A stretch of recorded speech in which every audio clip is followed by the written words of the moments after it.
जी हाँ दोस्तों, एपीएस के वो 5 बड़े अपडेट एनपीसीआई के द्वारा जारी किए। तो एक एक कर हम जानेंगे वो अपडेट शुरू से लेकर हमारे सामने क्या क्या फेस हुई है। बहुत सारे ट्रेडर मालूम है तो इसको वो समझ जाते हैं इसका इशू और सोल्यूशन क्या है। बहुत लोग अभी भी मालूम नहीं है कि इस 5 बड़े अपडेट होने के बाद वो ट्रांजेक्शन किस प्रकार कर सकेंगे और किन किन बातों का ख्याल यहाँ पे हम रखें, ताकि हम जो सर्विस प्रोवाइड कर रहे हैं एपीएस के फिंगर पैसे निकासी के, उसमें कोई तरह का हमें दिक्कत परेशान ना हमें ना कस्टमर को देखने को मिले। तो लेके आपके लिए कंप्लीट वीडियो, आप चाहे जिस भी कंपनी एपीएस यूज करते हो, वीडियो काफी ज्यादा इंफॉर्मेटिव होने वाली वीडियो को एक पल स्किप किए एंड तक बने रहिएगा। तो सबसे पहले अपडेट जो हम शुरू से बात करें, जहां पर निकल गया पहला जो अपडेट था वो लोकेशन अपडेट हुआ। यानी कि कुछ लोग क्या करते हैं, अपने शॉप के बाहर कुछ दूरी पे एपीएस कर लेते हैं, लेकिन अब रिसेंटली कुछ लोगों का लोकेशन पे ही काम करना, लोकेशन का दायरा होता है कि 5 किलोमीटर 3 किलोमीटर के एक सर्कल है उसके अंदर में काम करना। क्योंकि बहुत सारे लोग दुकान के अलावा कुछ ऐसे कस्टमर होते हैं जिनको घर पे विकलांग होते हैं या कोई प्रॉब्लम होती है, तो घर पे जाके एपीएस करना पड़ता है। अगर आपके शॉप पे एपीएस का सर्विस रहे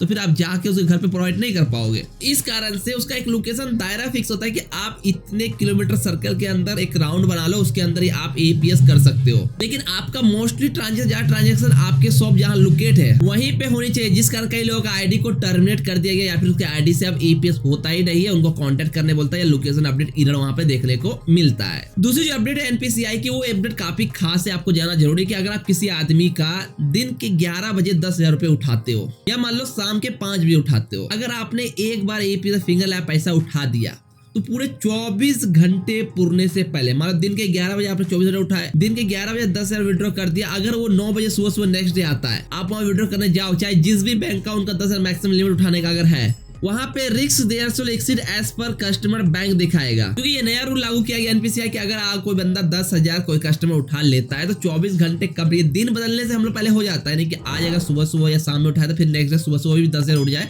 एक दिन में लिमिट 10,000 होती थी, लेकिन यहाँ पे लिमिट क्या किया, 10,000 अगर किसी ने उठा लिया है तो नेक्स्ट डे 24 घंटे कंप्लीट उसी टाइम होने के बाद वो उठा सकते 10,000 ऊपर या उसके अलावा जो उठाना चाहते हैं। अगर किसी बंदे ने 6,000 उठा लिया है तो उनके लिमिट 4,000 बचेंगे, तो नेक्स्ट डे वो 4,000 तो उठा सकते, 4,000 ज्यादा वो 10,000 इक्वल, यानी कि 6 से जगह फिर नेक्स्ट डे 5,000 भी उठाने जाएंगे अगले दिन, तो उसका लिमिट 6-5 11,000 हो जाए तो उठा लेता है, यही एरर मारेगा। तो इस चीज को आप ख्याल रखा, किसी कस्टमर का risk exceed customer bank account limit दिखाता है। इसका मतलब है वो कि उन्हें आज 10,000 उठाया है या फिर बीते 24 घंटे के अंदर उसने 10,000 के इक्वल में अमाउंट उठा चुका, उससे ज्यादा नहीं उठाया। जैसे मान लो 9,000 उठा लिया, फिर आ रहे 2,000 उठाने, तो वो 11,000 हो जाएगा, 1,000 ही उठ पाएगा अगर वो 24 घंटे के अंदर उठाना चाहते हो तो। और इसमें ये नहीं कि आपका पर डे लिमिट जाए, पर डे लिमिट किसी का 1 है तो 1 ही बार उठेगा, पर डे लिमिट 2 है तो 2 ही बार उठेगा, जो उसका बैंक का हिसाब से होता है वो होगा। तीसरा जो एनपीसीआई का अपडेट यहाँ पे कि आप एपीएस के ट्रांजेक्शन कस्टमर का 50 रुपए के इक्वल में कर सकोगे। अब बहुत सारे भाई को इस बात समझ नहीं आई ये मैंने क्या कहा।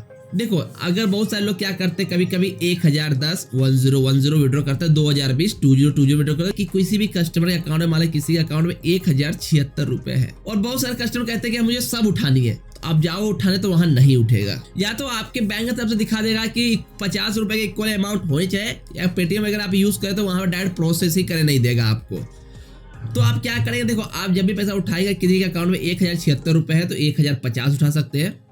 अगर उससे ऊपर है तो यानी कि 50 किलो, 50 100 150 मिनिमम तो 100 रुपए से कम एपीएस आप अलग कंपनी नहीं करते, पेटीएम में कम होती है 50 100 150 150 इसके इक्वल, 50 से डिवाइड जितने अमाउंट हो जाए वो सारे एपीएस थ्रू उठा सकते हैं। इस चीज को आप क्लियरिफाई करें ताकि आपको एपीएस सर्विस देने में कोई तरह की दिक्कत ना रहे। फिर इसके बाद नया अपडेट हमें एनपीसीआई की तरफ देखने को मिला है कि हर दिन हमें बायोमेट्रिक ऑथेंटिकेट करना होगा। एजेंट को अपनी आईडी को काम करने से पहले एजेंट वेरिफिकेशन करना हो, बायोमेट्रिक ऑथेंटिकेट करा, तभी वो एपीएस सर्विस को यूज कर पाएंगे।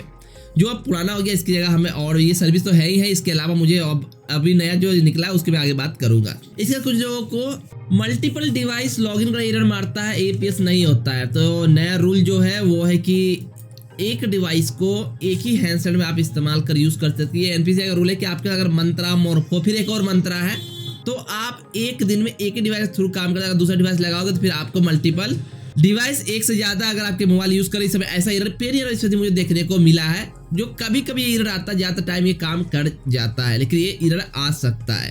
और जो फाइनल जो अपडेट यहाँ पे आया है वो है कि हर एपीएस से पहले एजेंट को अपना फिंगर लगाना जरूरी है। इनका फायदा या नुकसान मैं इसके लिए ऊपर टोटल वीडियो ला दूंगा। ये 2FAQ लाया गया हर वीडियो से पहले। इसका एक बहुत बड़ा नुकसान है जो आपके हेल्थ से जुड़ा है, उसके लिए जरूर वीडियो लेके आऊंगा एक सेपरेट वीडियो में। उसके लिए आपको छोड़ा आपका चैनल सब्सक्राइब, वीडियो पता जरूर लाइक कर दे। और ये वीडियो जितने मेरी चीजें बताई, क्या आपको ये सारी चीज पहले से पता थी या इस वीडियो को देखने का जानकारी मिली, नीचे अपनी राय मुझे कमेंट कर बताएं। और आप कौन सी कंपनी का APS सर्विस का इस्तेमाल करते हैं, हमें इस चीज के बारे में जरूर जानकारी अपने कमेंट कर दे सकता है। बाकी आप APS से निकाले गए पैसे को कैश में कैसे कन्वर्ट में बिना अपना बैंक ट्रांजैक्शन किए हुए, उसके मैंने ऑलरेडी वीडियो दे चुका हूं। साथ ही साथ आप किस प्रकार सेफ ट्रांजैक्शन ताकि आपको पूरी से डर कोई तरह का दिक्कत ना हो, उसके लिए आप वीडियो सामने दिख मिल रहा होगा, चेकआउट कर सकते हैं। Thanks for watching this video.